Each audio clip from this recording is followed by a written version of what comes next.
Well, good morning.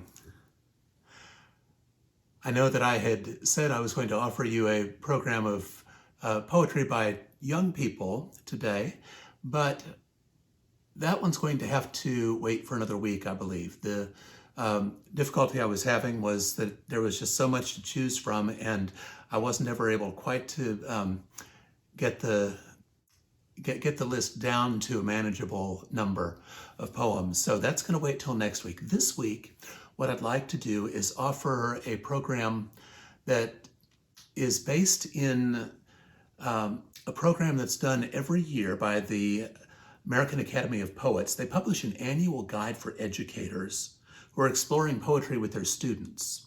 And this year, the guide has a session that is designed to help students discover their own voice, not only as poets, but as people, by learning to recognize poets whose voices speak to them. I wonder how it is that you found your voice in this life. Was there a moment you discovered that you had something to say that nobody else was saying? And that perhaps the way you were saying it was unique to you. You took a deep breath, you spoke your word aloud into the world, and you found that in doing so, you discovered something about who you actually are. I mean, it may be that your voice developed slowly over time. It took you by surprise, and then you realized it was uniquely yours. Perhaps you learned to claim your space in a relationship where you had kind of lost yourself. Or maybe you took leave from the home that you had grown up in, and you made your home someplace else, but you also became someone new in that place. Maybe you found yourself freed from a job that you just hated, one that was drying you up on the inside, and as you cut those ties, you discovered a sprout of something green, something alive in you that you didn't know was there, and you're not sure you would have discovered it otherwise. We each have a voice. We each have a unique perspective that is ours on the world, on life, death, good and evil, right and wrong, beauty, pain, tragedy, joy. We each have something in our spiritual makeup that rings like a bell when it is struck with just the right mallet. Here's an exercise that the American Academy suggests. Take a moment and write down the first few words that you associate with the word voice. Just the first ones that come to mind. And now, make a few sounds, not words, but sounds that express exactly how you are feeling at the moment. They suggest that you do this with a partner, somebody who can listen to what you're saying and listen to how you're sounding. You repeat the sounds, but listen carefully to them. And then write down the characteristics of the sounds that you're making. Are they soft or loud? High or low? Do they growl like a bear? Or do you purr like a fishing line unwinding across a mountain stream? How do you interpret this sound that is coming from you, this voice? Are there things in it that you like about yourself? Are there things in it that maybe you dislike, make you anxious, excited, or happy? As you listen to today's poems that we're going to read together, I'd ask you what voices you hear in them. Who's speaking? What are they wondering about? What sort of person wonders about these things? What sort of person notices what the poet is noticing? And importantly, do you recognize any of your voice in conversation with theirs? Because ultimately, poetry is a conversation, isn't it, between reader and writer, between writer and reader, between what's on the page and what we have experienced. The poems that we're going to look at today, that we're going to read together, were written by former chancellors of the American Academy of Poets. Each one is a suggested reading for teachers to use with their high school students to engage them in finding their voice during National Poetry Month. It's April, and that means National Poetry Month. I think that it's an exercise that shouldn't just be limited to the schools. I think it's one that's good for each of us to go through if we're interested in knowing a little bit more about ourselves, maybe discovering something in ourselves we didn't already know.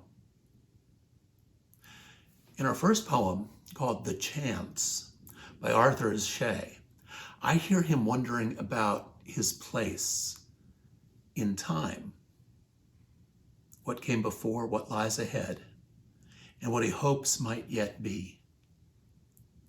There's a way of centering himself in time through the words of the poem that I think provide a distinctive voice for us to be in dialogue with. The Chance. The blue-black mountains are etched with ice. I drive south in fading light. The lights of my car set out before me and disappear before my very eyes. And as I approach 30, the distances are shorter than I guess.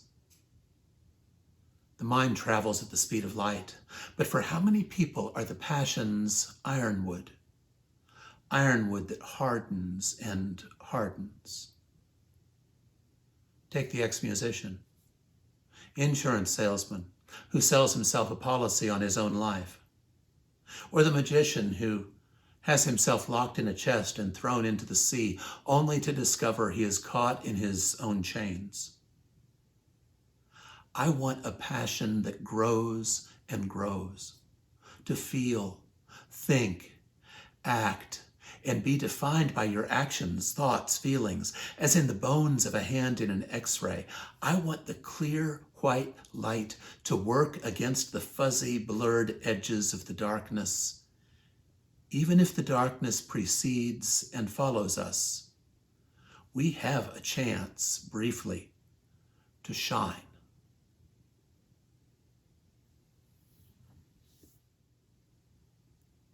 We move from highways now to bridges, which of course are crossing over points, right, from one place to another, one way of being to the next. It's not hard to find the metaphor in a bridge. Sometimes, though, it's not about where we're going or where we've been, but it's about where we are suspended. And that's what I think is happening with Edward Hirsch's poem called Cotton Candy. We walked on the bridge over the Chicago River for what turned out to be the last time. And I ate cotton candy, that sugary air, that sweet blue light spun out of nothingness. It was just a moment, really, nothing more. But I remember marveling at the sturdy cables of the bridge that held us up, and threading my fingers through the long and slender fingers of my grandfather, an old man from the old world, who long ago disappeared into the nether regions. And I remember that 8-year-old boy who had tasted the sweetness of air, which still clings to my mouth and disappears when I breathe. Toy Derricotte seems transfixed by the perspective of a goldfish. I don't know if she is a child when she is imagining this scene or if she's imagining it through the eyes of someone else. It may be that there's a relationship going on here. Maybe there's a meditation on distances that we cannot cross, or ones that inevitably one day we will. There's a little humor in the way she approaches the subject, and I think that lightness is always a help. It's called For Telly the Fish. Telly's favorite artist was Alice Neal. When he first came to my house, I propped up her bright yellow shade with open window and a vase of flowers, postcard size, behind his first fishbowl.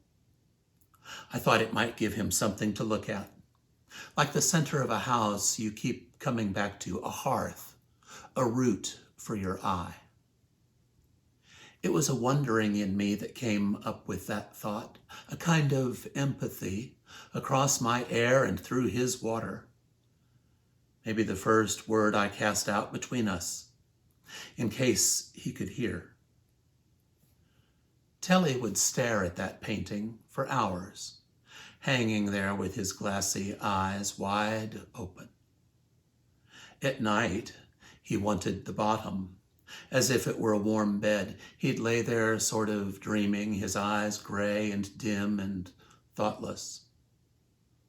For months, he came back to her, the way a critic or lover can build a whole life on the study of one great work. I don't know why he stopped. Maybe it was when he first noticed me, the face above my hand feeding, for sometimes when I'd set the food on top, he'd still watch me, eye to eye, as if saying, food isn't enough. Once when I bent, he jumped up out of the water and kissed my lips. What is a fish's kiss like? You'd think it would be cold, slimy, but it was quick, nippy, hard. Maybe it was just what I expected. For all our fears of touch, it takes so long to learn how to take in. When he stopped coming to the top, I guess I did all the wrong things. The fish medicine that smelled, measured carefully for his ounce of weight, for his gills worked so hard. And he lay still, tipped over slightly like a dead boat. How do you stop the hurt of having to breathe? After, I took him to the middle of the yellow bridge right near the Andy Warhol Museum. I had put a paper towel in a painted egg and laid him in it. And at the top, I opened the casket and emptied him out into the water.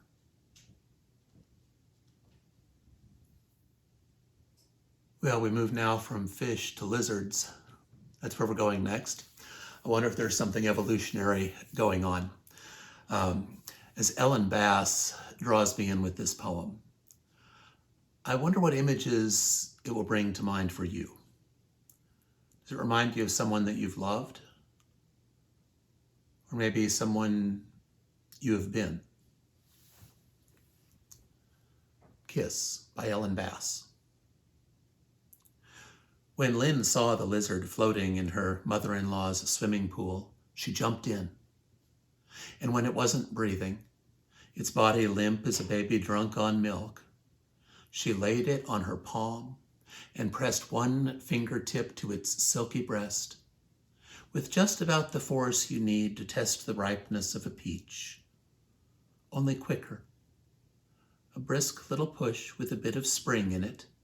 Then she knelt, dripping wet in her Doc Martens and camo t-shirt with the neck ripped out, and bent her face to the lizard's face. Her big plush lips to the small stiff jaw that she'd pried apart with her opposable thumb. And she blew a tiny puff into the lizard's lungs. The sun glared against the turquoise water. What did it matter if she saved one lizard more or less in the world? But she bestowed the kiss of life again and again until the lizard's wrinkled lids peeled back, its muscles roused its own first breath, and she set it on the hot cement where it rested a moment before darting off.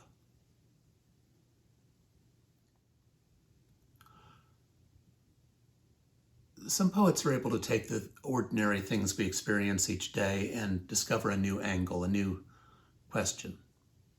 It's natural, I think, for any writer to want to know how to tell when a poem is finished. It's also natural, and I say this from experience, to wonder when the sermon is really over. The challenge is to stop when it's done and not keep going.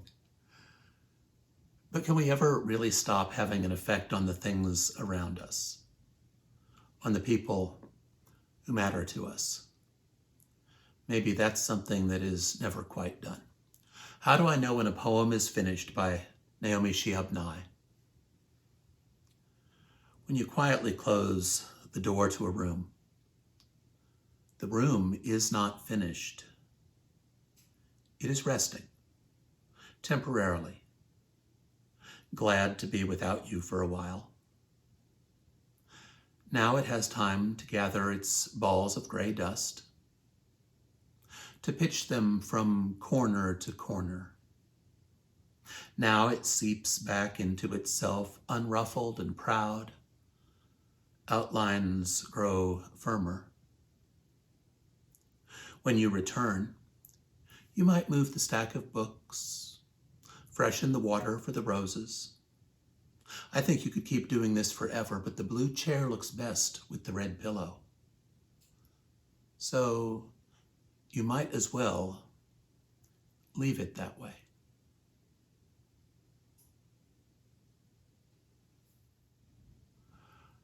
I'm not always sure what to make of poems that bathe us in a series of seemingly unrelated images, but each image in Juan Felipe Herrera's brief poem does bring up feelings for me. Mostly memories that spark something from my childhood. Reading his poem makes me want to stop reading and start writing one of my own with just little glimpses of who I've been and where I've been, and maybe something like that will happen for you. Jackrabbits, green onions, and witch's stew. $3 and upside-down lemons, and you. Dinky planet on a skateboard of dynamite. Oh, what to do? Chili peppers, Mrs. Oops, Dr. What? Mr. Space Station unscrewed. The red book of ants says you better run. No siree, LOL. Blowing my bubblegum sun.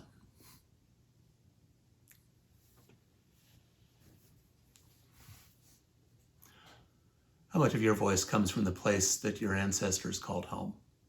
I wonder how much of your identity is reflected in not just the place, but the traditions, the food. How do you prepare food? Does it go back to your mother, your grandmother, your grandfather, perhaps, through generations?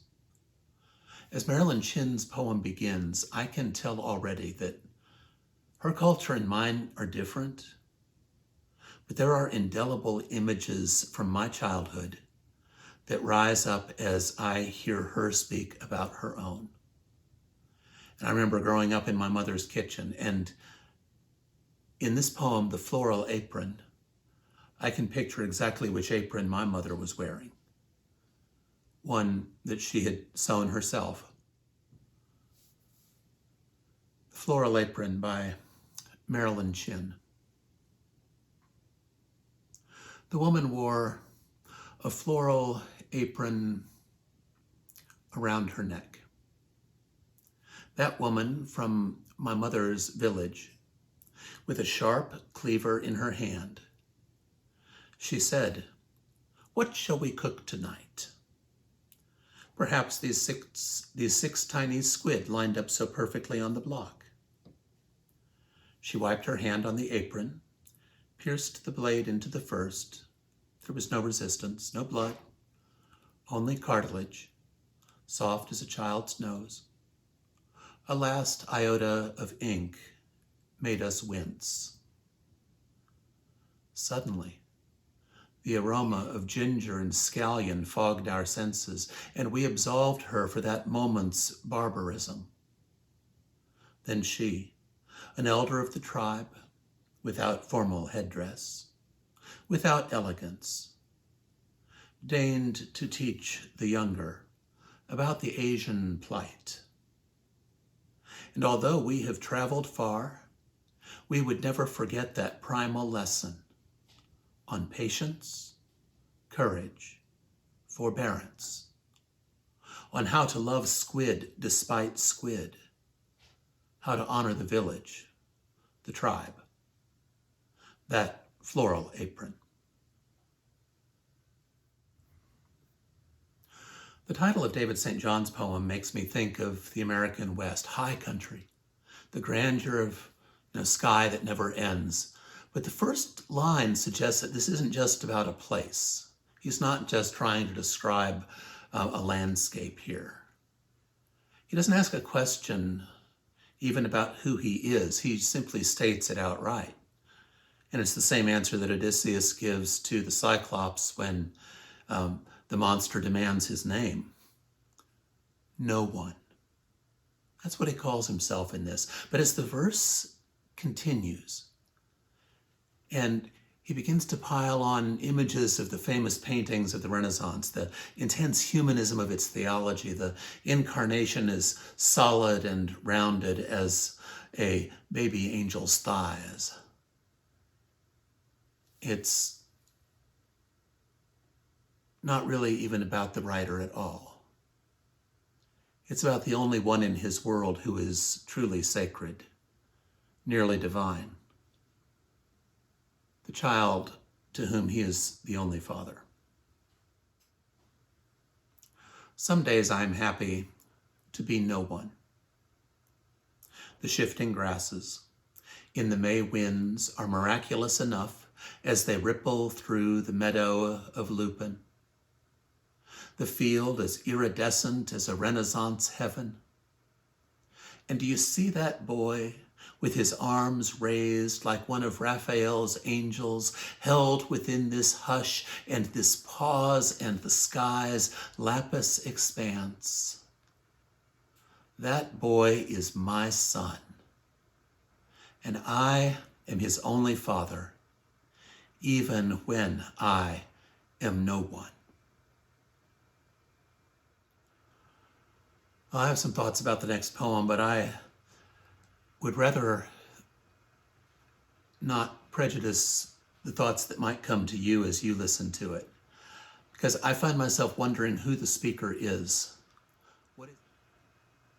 Since the day the bell was cast, I have sat in the bishop's carved chair and waited my turn, with my feet crossed at the ankles, and the leather of my huaraches cutting into the hide of my foot.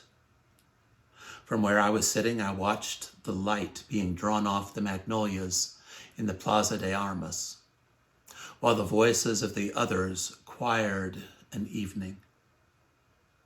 I have risen to the lectern when the eyes of the host summoned. I faced the great open doors as the faces of strangers acknowledged their own losses. I saw the white trousers of the vendor flapping in the dust, his body engulfed in balloons, the children selling chiclets dispersed. The shoeshine boy putting away his brushes, the sum of his inheritance. I read what was written there, said gracias, and sat down again. I have climbed the pyramidal steps and felt winded and humbled. I have stood small in Baracha and have been glad of not being thrown down the barranca alongside the pariah consul in the celebrated book. In every sense have I felt lonelier than a clod of clay, a whip, a bolsa, a skull of chocolate. I have been lured, my host's pellucid face in the blue salvia where the rooster is buried. Though I have worn the medal of the old town with forlorn pleasure, I say unto you, comrades, be not in mourning for your being. To express happiness and expel scorpions is the best job on earth. First time I went to the Swedish Institute around Christmas time, I was astounded by the exhibit with all of the different Nordic traditions around the winter holidays. The ancient cultures blending with Christian imagery and symbolism of the past millennium, even older Arctic calls of life and death seem to become their own visual forms of poetry.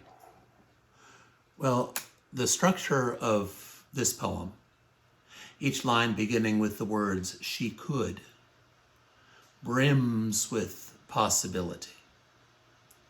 What's still possible in your life? The poet seems to be asking us. What ancient voices speak, sing, and chant their incantations through us? Rune of the Finland woman. She writes this for Sarah Carrig and begins with this quote from H.C. Andersen, the Snow Queen, Hans Christian Andersen. "You are so wise," the reindeer said, "you can bind the winds of the world in a single strand." She could bind the world's winds in a single strand. She could find the world's words in a singing wind. She could lend a weird will to a muddled hand. She could wind a willed word from a muddled mind. She could wend the wild woods on a saddled hind. She could sound a wellspring with a rowan wand. She could bind the wolf's wounds in a swaddling band. She could bind a banned book in a silken skin. She could spend a world war on invaded land. She could pound the dry roots to a kind of bread. She could feed a road gang on invented food. She could find the spare parts of the severed dead. She could find the stone limbs in a waste of sand. She could stand the pit cold with a withered lung. She could handle bad puns in the slang she learned. She could dandle foundlings in their mother tongue. She could plait a child's hair with a fishbone comb. She could tend a coal fire in the Arctic wind. She could mend an engine with a sewing pin. She could warm the dark feet of a dying man. She could drink the stone soup from a doubtful well. She could breathe the green stink of a trench latrine. She could drink a queen's share of important wine. She could think a few things she would never tell. She could learn the hand code of the deaf and blind.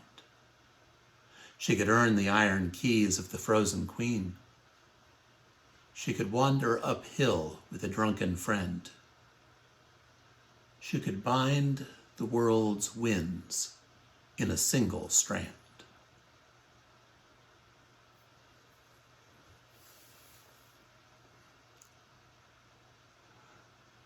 We'll close our program this morning with a poem that discovers in us a strength for making things right in the face of all wrong. Because I think Jane Hirschfield understands that within each one of us there is a resilience greater than we know. The Weighing by Jane Hirschfield. The heart's reasons seen clearly. Even the hardest will carry its whip marks and sadness, and must be forgiven. As the drought-starved eland forgives the drought-starved lion who finally takes her, enters willingly then the life she cannot refuse, and is lion, is fed, and does not remember the other. So few grains of happiness measured against all the dark, and still the scales balance.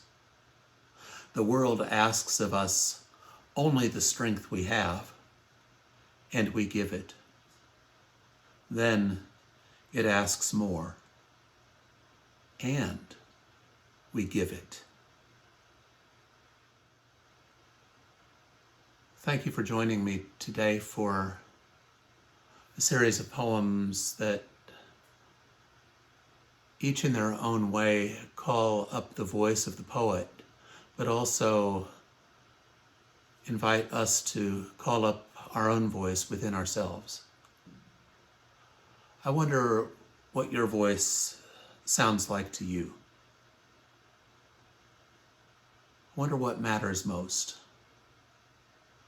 What is it that you bring to your neighbor, to your family, to your friends, to the world? You may bring something that you haven't even realized yet, something uniquely your own. There is a word that speaks in you. There's a word that speaks through you. There is a word that you become. I invite you to make the sounds of that word in the world that you live in here and now.